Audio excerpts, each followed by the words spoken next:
Hiya folks, I'm Vance, and I'm the 20th, John Paul II. Have you ever gone to a Catholic church and seen this flag at the altar or at the entrance to the church, the chapel, the sanctuary, the cathedral? I'm sure you have.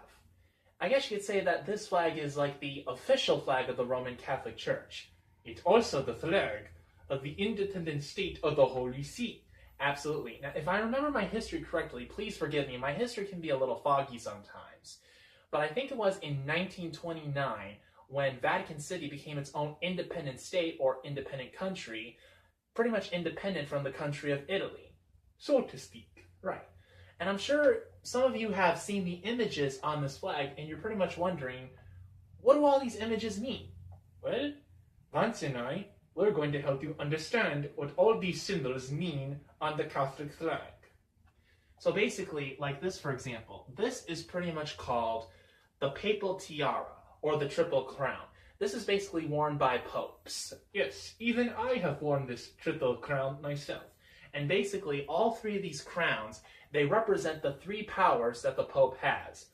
The Father of Kings, the Governor of the world, and the Vicar of Christ.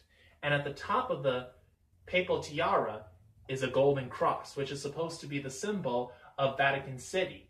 Basically, it's supposed to represent the sovereignty of Christ throughout the world because it's supposed to be mounted on what is supposed to be a globe, pretty much indicating that Jesus rules the world, and that basically the Pope is under the authority of Jesus Christ. That basically, that my responsibility as Governor of the world, Father of Kings, and Vicar of Christ, I'm still under the authority of Jesus Christ.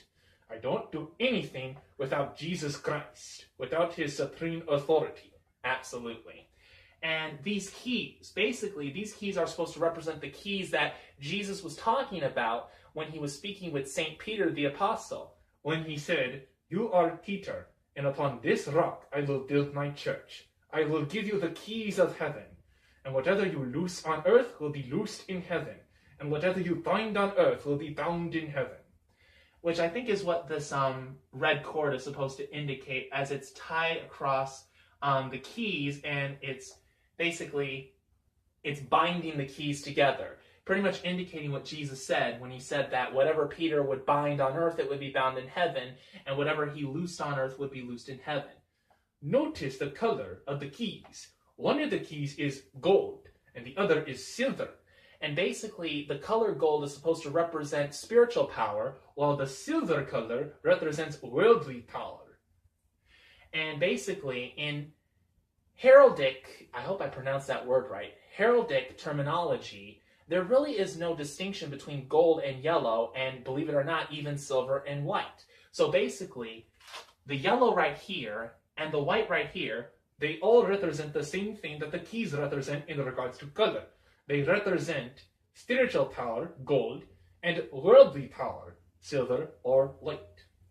So that's basically what all these symbols and colors on the Vatican flag represent. If you didn't know that before, now you do. And now I want to hear from you guys. What do you guys think about this? Do you think this is fascinating? I certainly think it's fascinating. And I'm so glad that we had the opportunity to sit down and talk about this.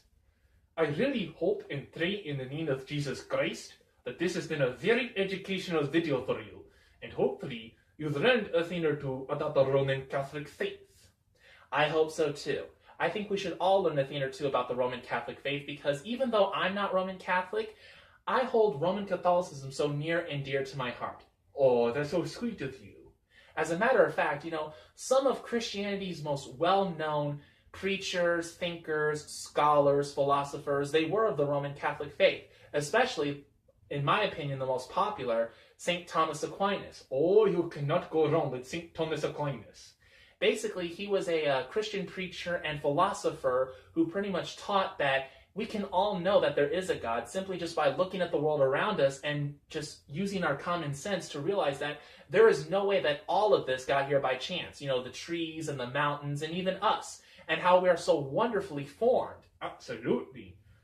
5 little fingers with fingernails. And look at that, such amazing detail. There is no possible way that all this happened by chance. I don't think so. And that's what St. Thomas Aquinas taught.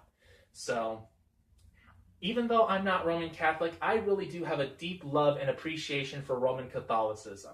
And that is why I am proud to call Pope John Paul II my friend. Oh, and I'm so glad to call you my friend. I am proud. I, Pope John Paul II, am proud to call Vance my friend, even if he's not Roman Catholic. Of course, it shouldn't matter.